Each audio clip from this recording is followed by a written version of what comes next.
날씨가 선선한 것 같으면서도 덥죠? 예.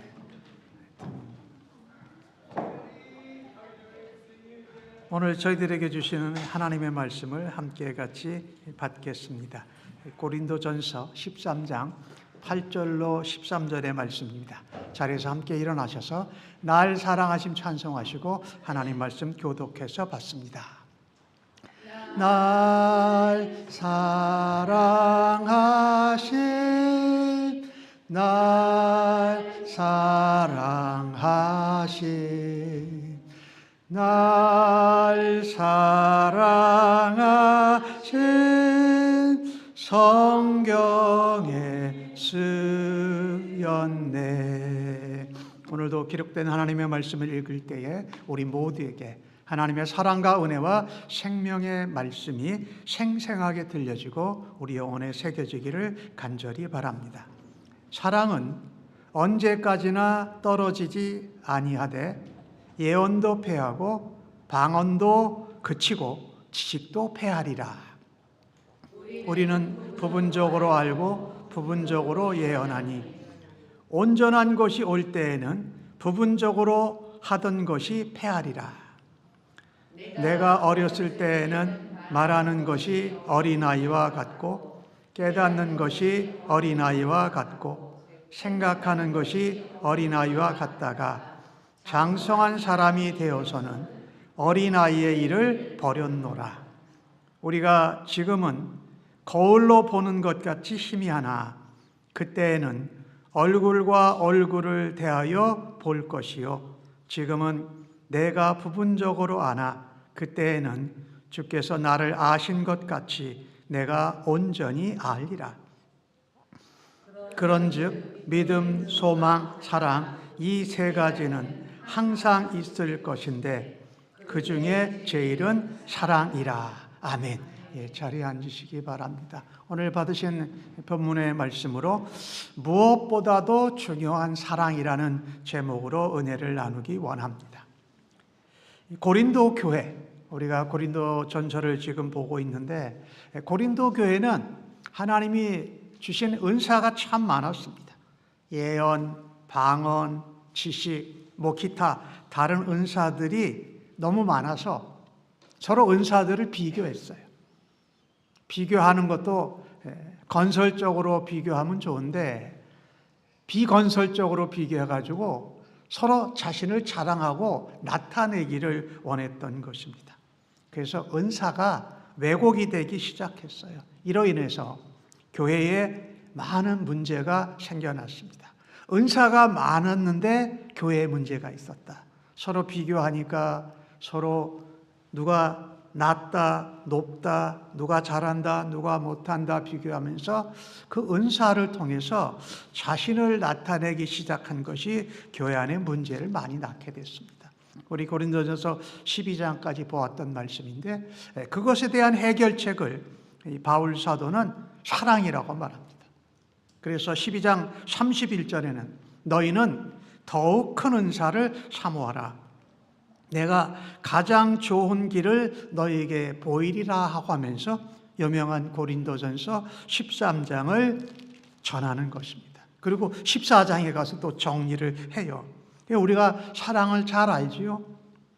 사람이 방언과 천사의 말을 할지라도 사랑이 없으면 소리나는 구리와 울리는 꽹과리가 되고 예언을 하고 모든 비밀과 지식을 알고 산을 옮길 만한 믿음이 있어도 사랑이 없으면 아무것도 아니다. 그러니까 사랑이 가장 중요하다는 이야기를 하고 있는 것이에요. 그래서 사랑은 오래 참고로 시작해서 모든 것을 바라며 모든 것을 견디니라 이렇게 말씀하는 것을 우리가 잘 알고 있지요. 그 무엇보다도 우리가 예수 믿고 신앙생활 하는데 사랑이 가장 중요하다는 것입니다. 왜 사랑이 가장 중요할까요? 오늘 주신 말씀 8절을 보니까 사랑은 언제나까지나 떨어지지 아니하고 예언도 패하고 방언도 그치고 지식도 패하리라 이렇게 말씀합니다. 사랑이 왜 가장 중요하면 오직 사랑만이 영원하기 때문입니다. 다른 것들은 영원하질 않아요. 일시적이고 제한적인데 사랑만큼은 영원하다라고 말씀합니다. 바울이 오늘 8절에서 말한 것처럼 사랑은 패하지도 않습니다. 그치지도 않습니다. 떨어지지도 않습니다. 우리가 받는 믿음 생활, 은사 가운데 믿음 생활하는데 부분적이거나 없어지는 것들이 많아요. 그런데 사랑은 부분적이거나 제한적이거나 없어지지 아니하고 영원하고 온전하다고 오늘 8절 말씀에 말하고 있지 않습니까?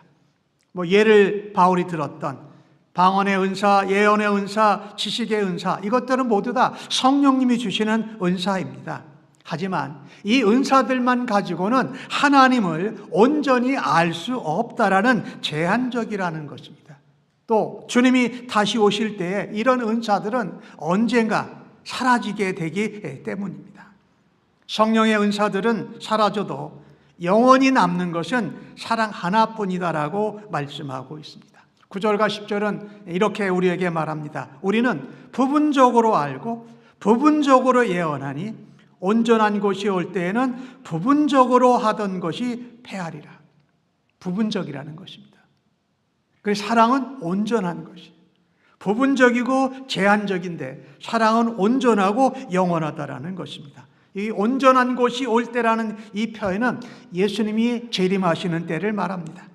즉 하나님 나라가 온전히 임해서 하나님 앞에 우리가 완전히 드러나는 그날, 어떻게는 심판의 날이죠. 우리의 구원이 완성되는 나라지요. 우리가 하나님 나라에서 영원히 하나님께 영생을 시작하는 날, 하늘나라에서 바로 그 날인 것입니다. 그런데 오늘 바울은 부분적이라는 단어를 9절과 10절에만 3번 정도를 써요. 이 부분적이라는 의미는 원래 의미가 조각이다 이런 뜻입니다. 전체가 아니라 조각이다, 피스다, 프래그먼트다라고 하는 말이죠. 이 말은 무슨 얘기냐? 은사가 아무리 위대하고 대단하게 보여도 사랑에 비교한다라면 그 온전하고 완전한 조각에 불과하다라는 의미인 것입니다. 은사는 잘 아는 것과 같이 공동체를 세우고 다른 사람의 유익을 위하고 덕을 세우는 것이에요. 그런데 그것이 언제까지? 주님이 오시기 전까지만 사용하는 것입니다. 그러니 우리는요, 그 은사 자체가 우리의 목적이 되어서는 아니 된다라는 것이지요. 주님이 재림하시기 전까지, 어떻게 보면 잠깐 동안이지요. 일정한 기간 동안에 은사를 우리에게 선물로 주신 것은 사랑으로 섬기라고 주신 것이, 남을 유익하게 하고 주님의 몸된 교회를 세우고 하나님의 나라를 세워가는 일을 감당하라고 주신 게 바로 은사예요. 그러니 잘 사용해야 합니다. 그러나 아무리 대단해 보이는 은사라 할지라도 영원한 하나님 나라에 들어가면 버려질 것입니다. 멈추어진다라는 것입니다. 그러니 은사 자체에 절대적인 가치를 부여해서는 아니 될 것입니다. 그래서 우리는요, 은사 자체를 목적으로 두기보다 하나님의 영원한 사랑을 추구해야 한다라는 것입니다. 그래서 은사를 사용할 때에 뭐예요? 사랑에 근거해서 내 실력과 능력과 경험과 업적을 과시하고자 아니라 상대방을, 하나님 나라를, 주님이 몸된 교회를 사랑하는 마음으로 은사를 행해야 맞다라는 것입니다. 은사의 목적이 무엇입니까? 하나님의 사랑을 나타내는 것이에요. 우리가 은사를 사랑으로 섬길 때에 하나님의 사랑을 전하는 것이, 하나님이 우리를 사랑하셔서 사랑하는 지체들을 통해서 은사를 주시고 그 은사를 사랑으로 섬김으로 우리에게 하나님의 사랑도 체험하게 하신다라는 것입니다. 은사는 하나님이 주신 귀한 선물입니다. 하지만 목적이 아니고 사랑을 나타내는 도구라는 것을 우리가 기억해야 하는 것입니다. 그러나 사랑은 도구가 아닙니다. 그것은 우리의 목적이고 하나님의 영원한 성품이고 하나님 나라의 본질이 사랑이기에 그 사랑은 영원한 것입니다. 우리가 잘 아는 요한일서 4장 16절은 이렇게 말하지요. 하나님이 우리를 사랑하시는 사랑을 우리가 알고 믿었다. 사랑을 알고 믿었어요. 우리가 그냥 믿은 것이 아니라 하나님의 사랑. 독생자를 아낌없이 보내주셨다. 그 독생자 예수 그리스도는 우리를 위해서 하늘 보좌를 뒤로 하시고 이 땅에 내려오셔서 십자가에 죽기까지 순종하신 그 사랑. 그래서 뭐라고 성경은 말합니까? 하나님은 사랑이시라. 하나님의 속성이고 하나님의 성품이고 하나님 나라는 사랑이라는 것입니다. 그래서 하나님 나라를 우리가 어떻게 체험하며 사랑 안에서 자라가는가? 4장 16절 끝부분에는 사랑 안에 거하는 자는 하나님 안에 거한다. 그러면 하나님도 우리 안에 거하시니라라고 말씀하고 있습니다. 사랑이 영원히 남는 그날, 주님이 다시 오시는 그날에 우리는 하나님을 온전하고 완전하게 알게 될 것입니다. 지금은 우리가 믿음을 가지고 있고 소망도 있고 영적인 은사도 하고 신앙생활도 하지만 하나님을 온전히 알지는 못하고 제한적으로 부분적으로 알고 믿음 생활을 하고 있어요. 그 부족한 가운데 우리를 도우시고 우리를 인도하시고 우리를 깨우쳐 주시는 바로 성령 하나님이시죠. 그래서 우리는 예수님이 다시 오시는 그날을 사모하면서 이 땅에서 하나님의 사랑이 충만한 가운데 주신 은사를 잘 사용해야 할 것입니다. 뭐 한다고요? 사랑으로 해야 된다. 비교하거나 자랑하거나 내 업적을 과시하거나 그래서 또 나는 그러하지 못해서 열등감을 갖는 것이 아니라 하나님이 내게 주신 은사를 사랑하라고 섬기라고 주신 것으로 우리 영원한 사랑을 붙들고 섬기실 수 있는 은혜가 있기를 간절히 바랍니다. 똑같은 질문입니다. 사랑이 영원하기 때문에 우리가 무엇보다도 가장 중요해요. 또 사랑이 무엇보다도 중요한 이유가 뭘까요? 11절의 말씀인데 한번 같이 읽어보십시다. 시작. 내가 어렸을 때에는 말하는 것이 어린아이와 같고 깨닫는 것이 어린아이와 같고 생각하는 것이 어린아이와 같다가 장성한 사람이 되어서는 어린아이의 일을 버렸노라 라고 말씀합니다. 오늘 본문의 11절에 나오는 얘기는 어린아이와 장성한 사람, 어른을 이렇게 비유해서 표현하고 있지요. 자, 그런데 어린아이 때와 장성한 어른이 되었을 때는 뭔가 달라요. 어린아이 때의 일을, 어린아이 때의 모습을, 습관을, 생각을, 깨우침을 다 버린다라는 것이지요. 이것은 우리에게 무엇을 말하고 있냐면요. 사랑이 우리의 삶을 온전하게 만듭니다. 다시 한번 말씀드립니다. 사랑이 우리의 삶을, 우리의 모습을, 우리의 신앙을 온전하게 만드는 것입니다. 바울은 우리의 신앙의 여정을 어린아이에서 장성한 사람, 어른으로 자라가는 과정으로 오늘 본문에 비유하고 있습니다. 어린아이는 어린아이답게 말합니다. 어린아이같이 생각하고 판단하고 어린아이같이 깨닫습니다.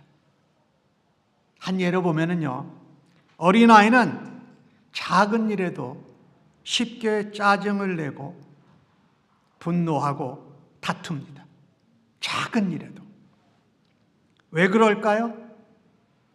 말하는 것이 미숙해서 그래요.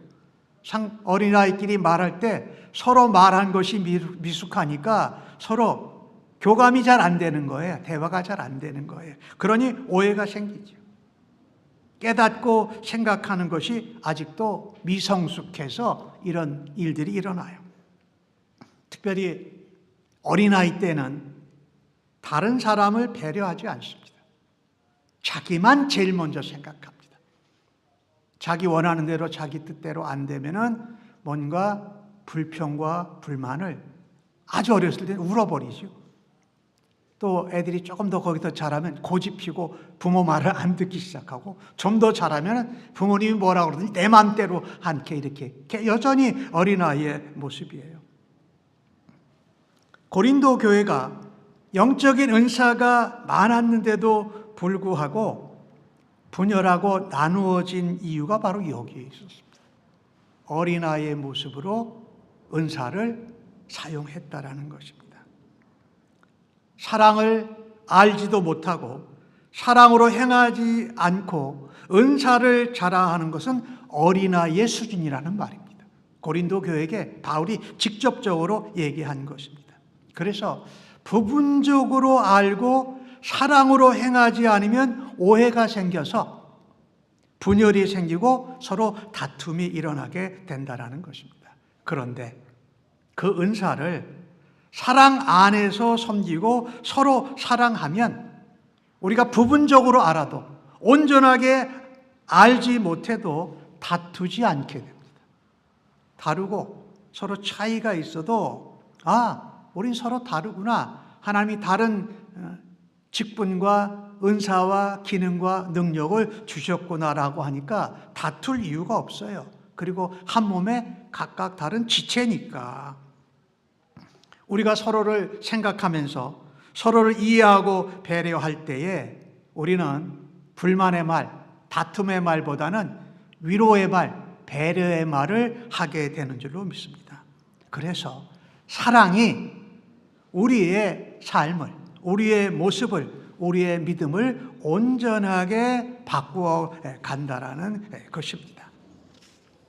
오늘 주신 말씀에 보니까 12절에 우리가 지금은 거울로 보는 것 같이 희미하나 그때에는, 이 그때에는 아까 그 말 그때입니다. 주님이 다시 오시는 때, 모든 것이 온전해지는 때에 얼굴과 얼굴을 대하여 볼 것이요 지금은 내가 부분적으로 아나 그때에는 주께서 나를 아신 것 같이 내가 온전히 알리라. 그러니 어린아이에서 장성한 어른의 모습으로 자라갈 때, 특별히 주님이 오실 때까지 우리는요 사랑으로 계속 자라가야 한다라는 말씀입니다. 그러니 은사와 어떤 재능을 자랑하는데 사랑 안에서 하지 않으면 어린아이와 같이 돼서 나 중심으로 나만을 생각하고 내 자랑하다가 자라지 못하면서 교회와 지체와 하나님 나라에 어려운 일을 만들어낸다는 것을 말씀하고 있습니다. 바울은 이것을 어린아이와 어린애 비유와 함께 고린도 교회의 아주 특산물 중에 하나가 청동 거울이었습니다. 그 당시. 청동 거울은 구리로 만들었기 때문에 표면이 아무리 갈아도 거칠거칠한 부분이 있어요. 잘 보이는 부분이 있는가 하면 희미하게 보이는 부분이 있었다라는 것입니다. 그런데 오늘 바울은 이 청동 거울 얘기를 하면서 우리의 은사도 우리의 신앙도 이와 같이 희미하게 부분적으로 다 확실히 보지 못한다라고 말합니다. 우리는 뭔가 예언, 방언, 지식, 기타 여러 가지 은사를 행할 때 그게 전부인 줄 알아요. 전부가 아니고 뭐가 전부다? 사랑이 전부다. 사랑이 가장 영원하다. 사랑만이 오래 남는다라고 말씀하고 있는 것입니다. 어떤 은사들도 우리가 말씀을 듣고 이해하고 예배하고 설교자인 저는 말씀을 준비해서 전하는데도 그것도 다 온전하지 못합니다. 희미하고 부족한 것들이 있어요. 하지만 예수님께서 재림하시는 그날, 예수님이 우리를 모든 것을 분명히 온전하게 알고 계신 것 같이 우리도 하나님의 모든 일들을 온전하게 깨닫고 확신하게 될 줄로 믿습니다. 그날에 이를 때까지 우리를 인도하고 붙들어 주시는 분이 바로 성령님이시고 우리를 인도하고 붙잡아 주시고 변화시켜 주시는, 온전하게 만들어 주시는 것이 바로 사랑이라는 것입니다.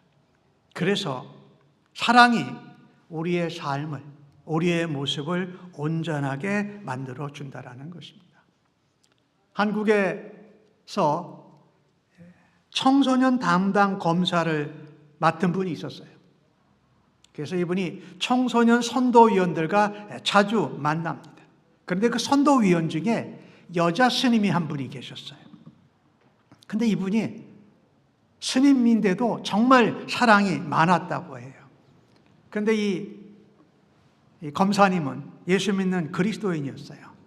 그런데 그 여자 스님과 청소년 선도위원회 일로 만날 때마다 마음이 불편했어요. 만나면 뭐 해야 돼요? 인사해야 되죠. 그리고 악수를 해야 되잖아요. 근데 악수를 하고 나면 마치 내 손에 마귀가 달라붙은 것 같이 막 꺼름직했다라는 거예요. 예수 믿는다고 하면서 그 사랑이 많은 스님보다도 사랑이 없다고 생각하는 자신의 모습을 보니까 마음이 편치 않았어요. 그래서 하나님께 이렇게 이제 기도한 거예요. 하나님, 기독교는 사랑의 종교가 아닙니까? 그리고 저는 그 사랑의 종교를 믿는 예수님 사람인데, 그리스도인인데 왜 불교를 믿는 저 스님보다 내게 사랑이 부족하고 없습니까? 라고 질문을 드렸어요. 그랬더니 그 마음에 네가 사랑하면 되지. 그래서 피나는 노력을 했대요. 스님이 이렇게 청소년 선도위원회로 이렇게 모이면 먼저 마음은 내키지 않지만 억지로 가서 인사하고 악수를 했다는 거예요. 그렇게 행동하니까 마음도 조금씩 달라지더라는 거예요. 그래서 시간이 지나면서 그 여자 스님과 이 크리스찬 검사가 친해진 거예요.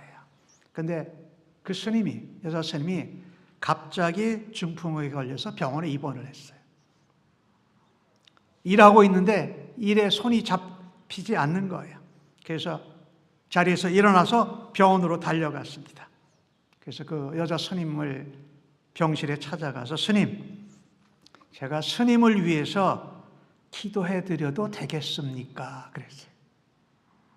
그때 그 여자 스님이 고개를 끄덕이면서 눈을 지그시 감으시더래요. 그래서 야, 이건 기적이다. 스님이 내가 그리스도인이 기도를 해준다고 그러는데 기도 받겠다고 하니까. 그래서 이 검사님은 간절한 마음으로 스님의 회복을 위해서 기도했다라는 것입니다. 스님이 퇴원했다는 소식을 들었어요. 그런데 그 스님이 직접 이 검사님의 사무실로 찾아온 것이었어요. 근데 무엇을 가지고 왔냐면 고린도전서 13장을 쓴 6폭짜리 병풍을 만들어 가져온 거예요. 자기가 가서 기도해 줬지만 그 스님은 불교 신자인데 이 고린도전서 13장을 병풍에다 적어서 가져온 거예요. 취미생활이 붓글씨였대요. 받고선 놀랬어요. 스님, 이런 걸 언제 다 쓰셨어요? 감사합니다. 그랬더니 이 스님이 하는 말이 저를 찾아주셔서 사랑으로 기도해 주신 검사님의 마음이 너무 고마워서요라고 답을 했어요. 스님이 그렇게 말할 때 이 그리스도인 검사가 정신이 번쩍 들었다는 거예요. 아, 그래. 하나님은 모든 만물을 창조하신 분이시지. 하나님은 모든 인류, 모든 사람의 하나님이시지. 하나님은 하나님을 믿기를 기다려주시는 분이시지. 하나님을 믿지 않는다는 이유로 다른 종교인들을 미워하시는 분이 아니시지. 아, 나도 하나님의 사랑의 넓이만큼 깊이만큼 나도 사람을 보고 세상을 사랑해야지라는 마음을 먹게 됐다는 거예요. 그분이 책에다 쓴 내용에 거기에 이렇게 써놨어요. 나의 신앙이, 나의 사랑이 한 단계 도약하는 순간이었다라고 말합니다. 이렇습니다. 사랑이 우리의 모습, 우리의 삶을, 우리의 신앙을 온전하게 만들어주는 그 사랑이 그래서 가장 중요합니다. 마지막으로 하나 더 살펴보십시다. 무엇보다도 사랑이 중요한 이유는 뭘까요? 13절, 우리가 너무나도 잘 아는 구절인데 그런즉 믿음, 소망, 사랑 이 세 가지는 항상 있을 것인데 그 중에 제일은 사랑이라. 사랑이 왜 이렇게 무엇보다도 중요할까요?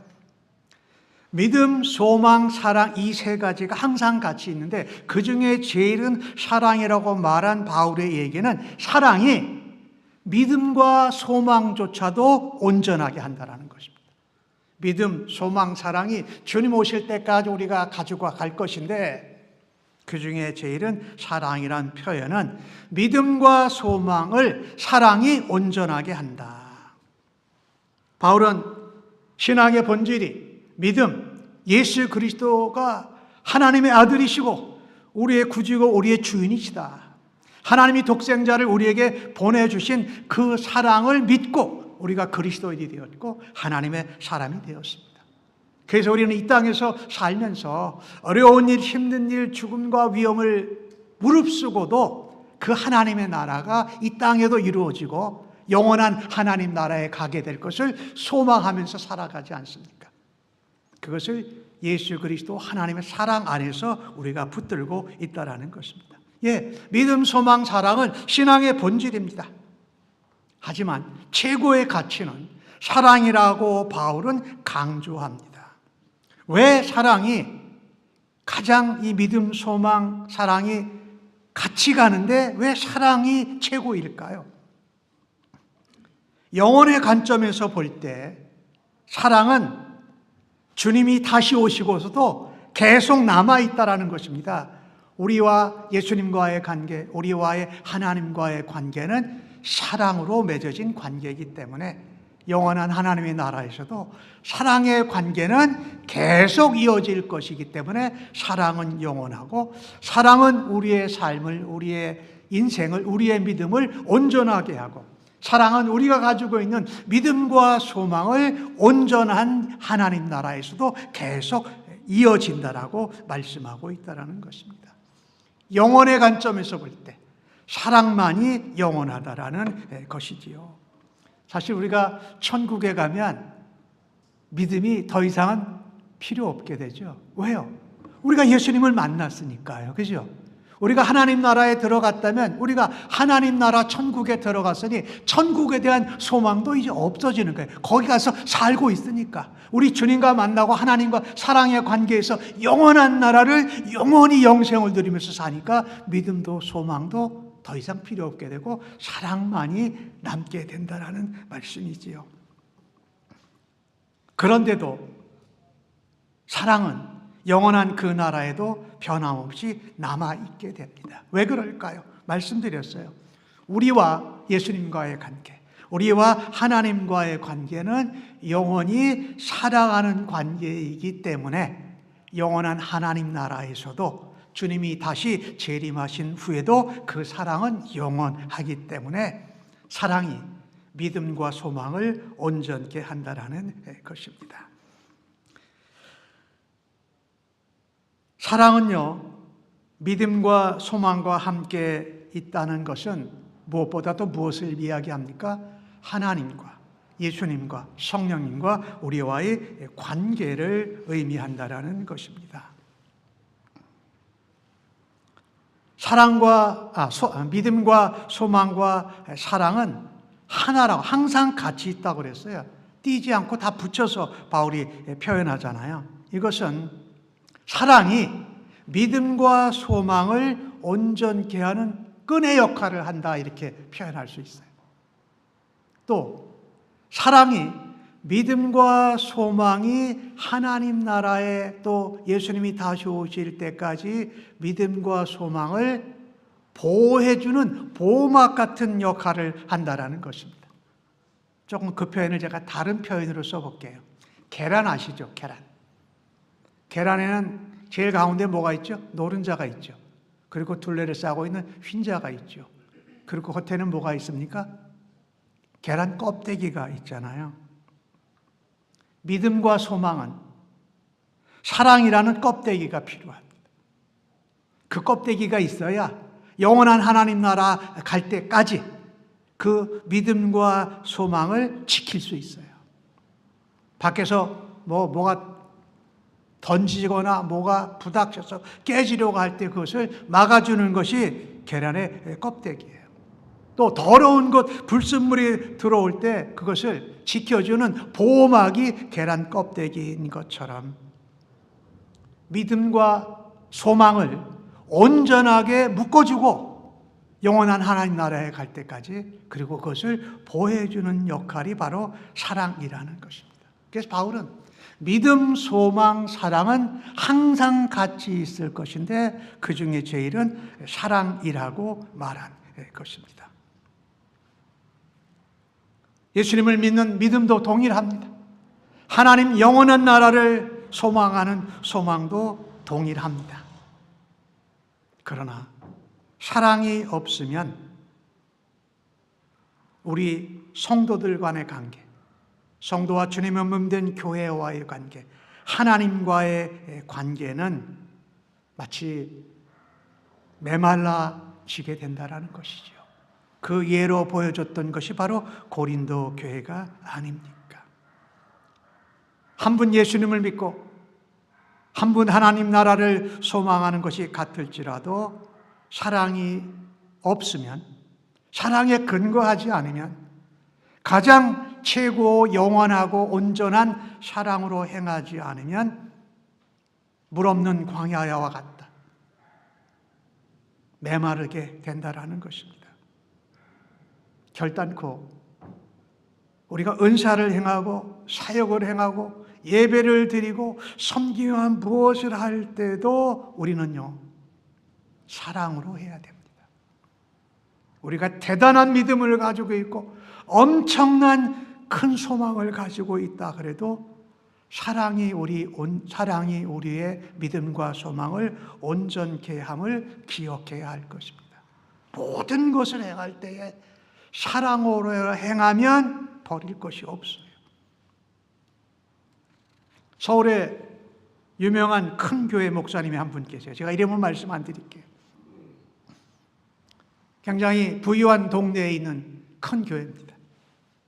하루는 경찰서에서 전과자 2명을 교회에서 좀 교화시켜 달라고 부탁을 했습니다. 그런데 이 전과자들을 보니까 그 동네에서 아주 비싼 차만 털어온 이 전과자들이에요. 경찰서에서 법적으로 이 사람들이 감당이 안 되니까 교회에서 좀 이 사람들을 교화시키고 교정시켜 주십시오 한 것이에요. 근데 목사님이 그 부탁을 받았는데 그 부탁을 거절하기가 참 어려웠대요. 이렇게 썼어요. 우리는 그런 사람 못 봤습니다 라고 할 수 없어서 수락했어요. 받아놓고 보니 귀찮은 일이 엄청 많았다라는 거예요. 돈이 있을 때는 잘 지내다가 돈이 떨어지면 다시 찾아와요. 나쁜 짓 안 하겠다고 찾아옵니다. 그러면 속는 줄 뻔히 알면서 또 필요한 돈을 제공을 했다라는 거예요. 3년을 그렇게 했대요. 그랬더니 이 2 전과자가 이제 뭐 속이고 변명할 것이 동이 났는지 2 사람 다 종족을 감춰버렸어요. 그래서 목사님이 정말 말은 안 했지만 알턴니가 빠진 것 같은 기분이 들었대요. 그랬는데 그때 딱 전화가 또 왔어요. 3년 있다가 사라진 다음에 또 이제 좋을만하 하니까 전화가 왔어요.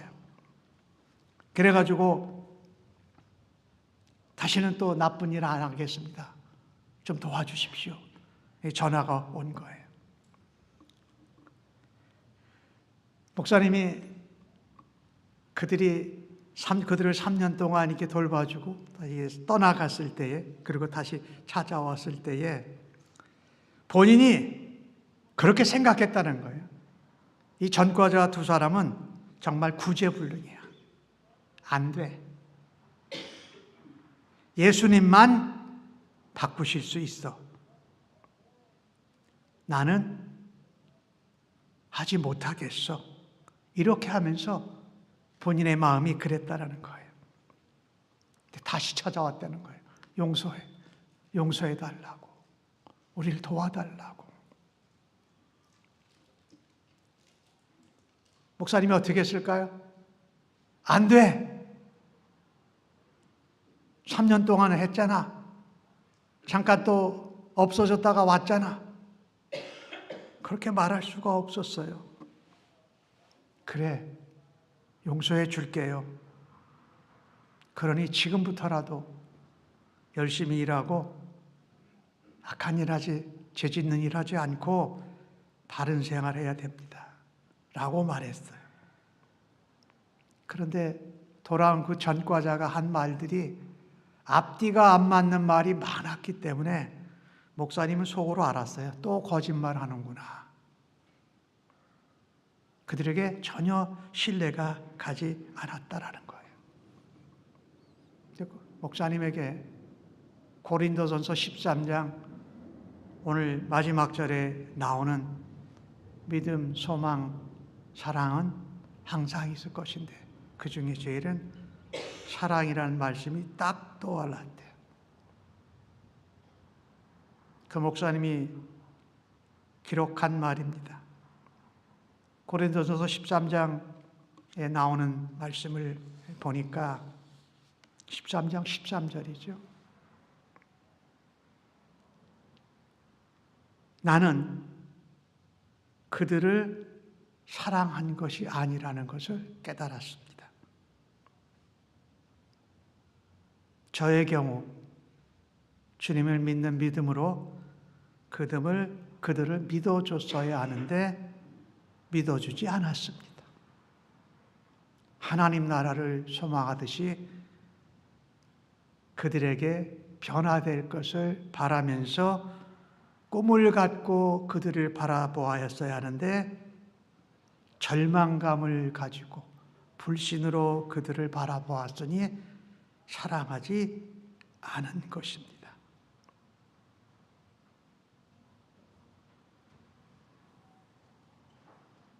사랑하지 않았다라는 것을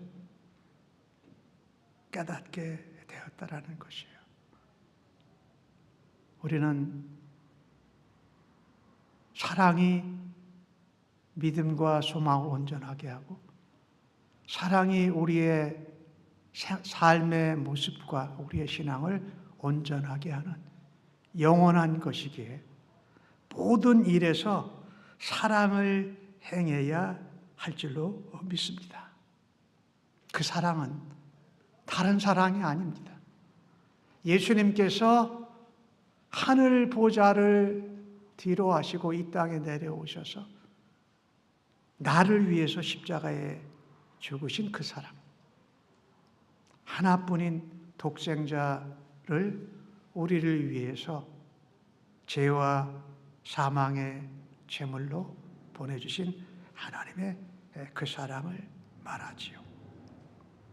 오늘 찬송을 부르는데 저는 찬송 부를 때마다 은혜가 참 되는데 오늘 찬송을 부르면서 앞부분에 이런 말씀이 나와요. 우리 함께 걸어요 주의 인도하심 따라 손을 잡고 하나가 되어요 주의 사랑이 우리 안에 있네. 우리 서로 섬기며 주의 사랑 나눌 때 모든 사람이 다 사랑을 알게 되리. 주의 사랑 나누며 서로 섬길 때에 주님 나라가 이루어지리. 하나님의 나라가 우리 안에 이루어지고 있다라는 것입니다. 말씀을 정리합니다. 사랑만이 영원히 남습니다. 사랑만이 우리의 삶을, 우리의 믿음을, 우리의 모습을 온전하게 장성한 분량으로 변화시킵니다. 사랑만이 예수님을 향한 믿음, 하나님 나라에 대한 소망을 온전케 붙들고 지켜주는 것이 바로 사랑인 것입니다. 우리가 이 땅에 살면서 꼭 생각해야 될 것이 하나 있는데 하나님을 사랑하라는 것입니다. 예수님을 얼마나 잘 믿고 있는가, 예수님을 믿는 삶을 얼마나 본받아 살고 있는가 하는 것은 사랑 하나입니다. 하나님을 얼마나 사랑하는가, 그리고 사람을 얼마나 잘 사랑하고 있는가라는 것입니다. 믿음이 좋은 사람, 신앙이 좋은 사람은 결국 사랑을 잘하는 사람입니다. 우리는 원래 자기밖에 몰랐던 이기적인 존재들이 아니었습니까?